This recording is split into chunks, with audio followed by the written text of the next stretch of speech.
الله الرحمن الرحیم۔ اسلامی تعلیم میں سے ہمارا سلسلہ چل رہا ہے انبیاء کرام علیہم السلام کے تعارف۔ آج ہمارے ساتھ ہیں سیدنا اسحاق علی نبینا علیہ السلام۔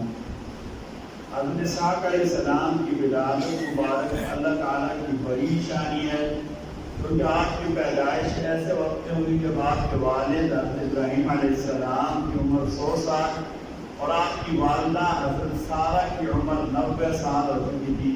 عام طور پر ان حالات میں اولاد نہیں ہوتی، مگر جب فرشتوں نے آپ کی پیدائش کی خبری دی تو دونوں حیرت اور تعجب میں پڑ گئے۔ فرشتوں نے یقین دلایا کہ آپ نا امید مت ہوں۔ اللہ تعالیٰ کے حکم سے حضرت اسحاق علیہ السلام پیدا ہوئے۔ اسی طرح حضرت ابراہیم علیہ السلام اور اسماعیل علیہ السلام نے خانہ کعبہ کی تعمیر فرمائی تھی۔ یہ اسماعیل علیہ السلام سے 14 سال چھوٹے تھے۔ 60 سال کی عمر میں حضرت ابراہیم علیہ السلام نے اپنے بھتیجے کی لڑکی سے ان کی شادی کرائی۔ ان میں سے 2 بیٹے پیدا ہوئے، ایک کا نام عیسو اور دوسرے کا نام یعقوب تھا۔ ایک فرض کے بارے میں، نماز میں رکوع سجدہ اچھے طریقے سے کرنا یہ بھی فرض ہے۔ نبی کریم صلی اللہ علیہ وسلم نے فرمایا بدترین چوری کرنے والا وہ شخص ہے جو نماز میں چوری کرتا ہے۔ صحابہ کرام نے حیرانی سے پوچھا یا رسول اللہ، آدمی نماز میں کس طرح چوری کر لیتا ہے؟ آپ صلی اللہ علیہ وسلم نے فرمایا وہ رکوع اور سجدہ اچھی طرح نہیں کرتا، یعنی اطمینان سے رکوع نہیں کرتا، یا جلدی جلدی رکوع کرتا ہے، یا رکوع کی تسبیحات پوری نہیں کرتا۔ نبی کریم صلی اللہ علیہ وسلم نے اس کو نماز میں چوری کرنا کہا ہے۔ ویسے سوچنے کی بات ہے، ایک آدمی گھر سے آیا، وضو کیا، تکلیف برداشت کی، اب اسلام کے لیے آیا ہے تو کام اچھے طریقے سے ہونا چاہیے، تعلیم کے ساتھ، امن کے ساتھ، سکون کے ساتھ، نماز کے ارکان کی پوری ادائیگی کے ساتھ نماز پڑھنی چاہیے۔ ایک سنت کے بارے میں، کسی منزل سے چلتے ہوئے نماز پڑھنا۔ اللہ نے فرماتے ہیں نبی کریم صلی اللہ علیہ وسلم سفر کے دوران کسی جگہ رکتے، پھر وہاں سے چلتے تو 2 رکعت نماز ضرور پڑھتے۔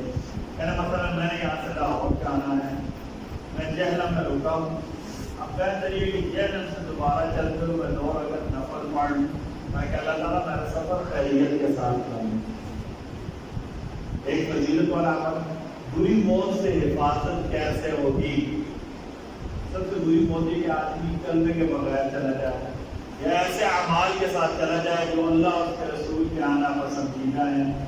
ابھی آپ نے سنا ہوگا ایک ایپ ہے، اس کا نام ہے ٹک ٹاک، اس پر جو ہے نوجوان لڑکے ڈبنگ کرتے ہیں، یعنی آواز پیچھے کسی اور کی ہوتی ہے، ایکشن وغیرہ یہ آتا ہے۔ عمومی طور پر گانوں اور فلموں کی جو کلپس ہوتے ہیں میں لے کے ڈبنگ کی جاتی ہے۔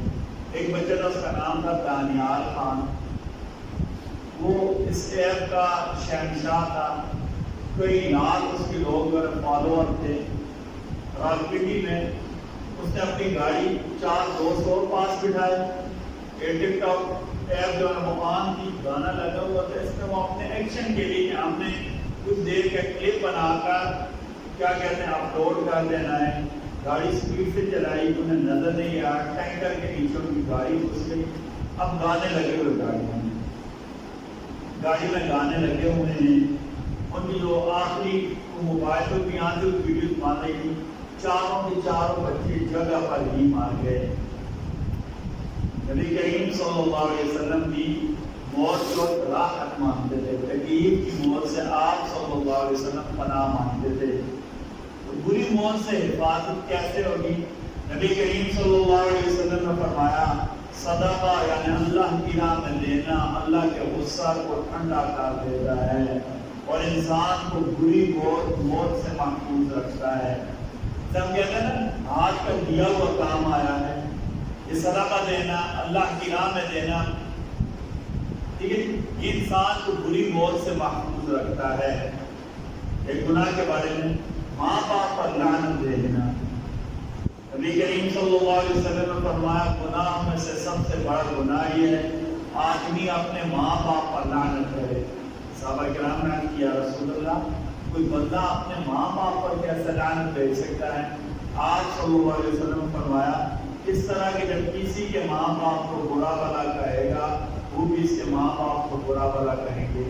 ہمارے یہاں بدقسمتی سے یہ معمول ہے، ہم ذرا سی بات پر دوسروں کو ماں بہن کی گالی نکالتے ہیں، آگے سے جواباً وہ بھی ہمیں ایسے ہی گالیاں نکالنے شروع ہو جاتے ہیں۔ اس لیے نبی کریم صلی اللہ علیہ وسلم نے فرمایا کہ سب سے بڑا گناہ یہ ہے کہ آدمی اپنے ماں باپ پر لعنت کرے، یعنی اپنے ماں باپ کو گالی دینے کا سبب بنے۔ ہم دوسروں کو برا بھلا کہیں گے تو دوسرے کبھی بھی لحاظ نہیں کریں گے، کسی کے منہ کے اوپر کوئی ہاتھ نہیں رکھ سکتا، کسی کو کوئی روک نہیں سکتا۔ ہم ایک کریں گے آگے سے وہ دو کریں گے، اس لیے اس معاملے میں انتہائی احتیاط کرنی چاہیے۔ گالی نکالنا ویسے بھی اچھے لوگوں کا، نیک خصلت لوگوں کا، اچھے خاندان والوں کا شیوا نہیں ہوتا۔ گالی نکالنا بازاری لوگوں کا کام ہوتا ہے، برے لوگوں کا کام ہوتا ہے۔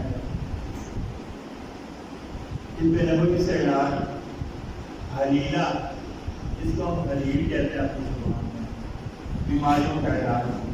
نبی کریم صلی اللہ علیہ وسلم نے فرمایا حلیلہ سیاہ حلیل کو کیا کرو، یہ جنت کے پودوں میں سے ایک پودا ہے، اس کا مزہ کڑوا ہوتا ہے مگر اس کے بیماریوں کے لیے شفا ہے۔ حلیل سمجھتے ہیں نا، حلیل کا مربع بھی ہوتا ہے، سوکھی بھی پی جاتی ہیں، تو یہ کسی پوچھ کر استعمال کرنی چاہیے، کسی ڈاکٹر یا حکیم سے پوچھ۔ قرآن کریم کی نصیحت سورہ اعراف آیت نمبر 204، اللہ تعالیٰ فرماتے ہیں جب قرآن پڑھا جائے اس کو پوری توجہ سے اور غور سے سنو اور خاموش رہا کرو تاکہ تمہارے اوپر رحم کیا جائے۔ ہمارے احناف کا ایک قرآن کا ادب کیا، قرآن جب بھی پڑھا جائے تو خاموش ہونا چاہیے۔ میں آپ کو دو باتیں بتاتا ہوں، پہلی بات یہ سمجھیں، ہمارے یہاں عمومی طور پر جو ختم ہوتے ہیں نا، گھروں میں کوئی فوت ہو جائے تو ختم جو کرائے جاتے ہیں، آپ کو پتا ہے اس کو ہم چھوڑ دیتے ہیں کہ صحیح ہے یا ٹھیک ہے۔ یہاں قرآن مجید کی بڑی توہین کی جاتی ہے، قرآن مجید کی بڑی توہین کی جاتی ہے۔ پہلی دن توہین ہوتی ہے کہ عمومی طور پر ہم بچوں کو لے جاتے ہیں، خود نہیں پڑھتے، حالانکہ اس کا باپ مرا ہے، ماں مری ہے، زیادہ حق اس کا ہے نا۔ ماں باپ نے اتنی محنت کی، اوپر جا کر فیس بک پر کیا کہ اسٹیٹس اپلوڈ کر رہا ہوں، میں سیڈ موڈ میں ہوں، میں غم کے موڈ میں ہوں، اور تسلی سے بیٹھ کے موبائل پر کھیل رہا ہوں، بچے لے کر آ جاتے ہیں، پڑھنا ہے۔ کتنی افسوس کی بات ہے، ماں باپ کے لیے دوسرے لوگوں کو مائل کر رہے ہیں پڑھنے کے لیے۔ اچھا پھر اس سے بڑی بات، غلط بات پتہ کیا ہوتی ہے، جو مہمان آتے ہیں وہ اپنے آپ کو شاید اونچا سمجھتے ہیں، 99% ان میں سے بیٹھ کر پڑھتے نہیں ہیں، اینڈ ٹائم پر آتے ہیں، صرف روٹی کھانے کے لیے آتے ہیں یا حاضری لگوانے کے لیے آتے ہیں، برادری میں حاضری لگ جائے کیا کہ ٹبر میں منہ کہیں جو ہے نا دکھانے کے قابل ہم رہ جائیں۔ آپ اندازہ کر لیں نا کہ کتنا ثواب کا کام ہے، اس میں سارے لوگ صرف حاضری لگانے کے لیے، منہ دکھانے کے لیے آ رہے ہوتے ہیں۔ اور اس سے بڑا غلط کام کہ جو ختم پڑھا جاتا ہے، میں نے آپ کو پہلے بتا دیا اس کے غلط صحیح کو چھوڑیں، قرآن کی توہین ذرا دیکھیں۔ جب کوئی بچہ یا مولوی صاحب وہ آخری صورتیں پڑھنے شروع ہوتے ہیں تو ہم کیا کرتے ہیں، اللہ اللہ لمحہ چاہتی ہے، سالن کے ڈونگے آ رہے ہیں، دسترخوان بچھائے جا رہے ہیں، پھول رکھا، کسی کی توجہ نہیں ہوتی، کسی کو۔ آپ خود تجربہ، میرے کہنے کی ضرورت ہی نہیں ہے، آپ نے مجھ سے زیادہ ہی چیزیں اٹینڈ کی ہوئی ہیں، مجھ سے زیادہ ہی چیزیں دیکھی ہوئی ہیں، ٹھیک ہے جی، کسی کی توجہ ہی نہیں ہوتی۔ کوئی دیکھ لو ادھر لانا، ایک اور ہاں ہاں ہاں مچھی ہوتی ہے، حالانکہ بذات خود قرآن کی توہین ہے۔ یا تو یہ کہ پہلے قرآن مجید پڑھ لیا جائے، اس کے بعد فروٹ وغیرہ رکھا جائے، یا پہلے رکھ لیا جائے اس کے بعد قرآن مجید۔ ویسے فروٹ رکھ کر قرآن پڑھنے کی اتنی کوئی خاص ضرورت، ہم کتنی مطلب قرآن مجید اپنے گھر میں قرآن مجید پڑھے، تھوڑے ہم فروٹ سامنے رکھتے ہیں، کہ دوسروں کے گھر میں جاتے تو رسم لازمی ہم پوری کراتے ہیں نا۔ ہمارے پشتوں کے کیا کہتے ہیں، بہت بڑے خطیب تھے، بہت بڑے عالم تھے، مولانا محمد امیر بجلیگار صاحب رحمۃ اللہ علیہ، ان سے بڑا عالم، ان سے بڑا کوئی خطیب نہیں تھا۔ اب یقین مانے طارق امیر صاحب کتنے معروف اور مشہور ہیں، طارق امیر صاحب ان کے علم کو بالکل نہیں پہنچ سکتے، پتہ ہی طارق امیر صاحب کا بڑا مسلمان۔ تو کہتے ہیں انہیں کسی نے ایسی مجلس کے بارے میں بتایا کہ مولانا صاحب لوگوں کے گھر میں ہم جاتے ہیں، رسول رکھتے ہیں، تو انہوں نے ہنس کر کہا ظالم کے بچوں گھر دوسروں کو ہوتا ہے پیڑ تو تمہارا اپنا ہوتا نا خیال کے کرو دوسروں کو بیٹھ کر یہ کر دو. انہوں نے بچوں نے کہا پور پر دے تو بیٹا خود اکبر ہی کہتا کہ گھر دوسروں کو ہوتا ہے کہ پیڑ تو تمہارا اپنا ہوتا ہے نا. ظالم کے بچوں کیا کیا کرو. یہ بھی قرآن کی توہین میں سے توہین ہے. تو قرآن پڑھا جا رہا ہوں دودھ وغیرہ رکھ رہے ہوں, قرآن پڑھا جا رہا ہوں دسترخوان بچھا رہے ہوں, قرآن پڑھا جا رہا ہوں بس سارے کام یاد آ رہے. ہمارے احناف کا اس لیے یہ مسئلہ ہے کیونکہ قرآن والا نے کہا ہے جب قرآن مجید پڑھا جائے تو پیچھے خاموشی سے سنو, چاہے نماز میں ہو چاہے نماز کے اندر ہو. اس لیے ہمارے احناف کہتے ہیں امام کے پیچھے کچھ نہیں پڑھنا. امام کے پیچھے قرآن اور فاتحہ نہیں پڑھی. کیوں نہیں پڑھی؟ امام آگے قرآن پڑھ رہا ہے, سورہ فاتحہ بھی تو قرآن ہے نا, آگے بھی قرآن پڑھ کے مقتدی کو پیچھے کیا ہونا چاہیے؟ قرآن. اللہ نے کہا سورہ اعراف آیت نمبر 204 میں کہ جب قرآن پڑھا جائے تو خاموشی سے سنو تاکہ کمالوں پر رحم کیا جائے. اللہ تعالیٰ ہم سب کو کہنے سننے سے زیادہ عمل کی توفیق عطا فرمائے. بسم اللہ الرحمن الرحیم. بسم اللہ والصلاۃ والسلام علی رسول اللہ. بسم اللہ وعلی ملت رسول اللہ. اللهم ربنا ظلمنا انفسنا ظلما كثيرا كثيرا ولا يغفر الذنوب الا انت فاغفر لنا مغفرة من عندك وارحمنا انك انت الغفور الرحيم برحمتك يا ارحم الراحمين آمين آمين. ویڈیو کے نیچے سبسکرائب کے بٹن پہ کلک کریں, بیل کے آئیکن پہ کلک کیجئے تاکہ ہر نئی ویڈیو کی نوٹیفیکیشن آپ کو مل جائے.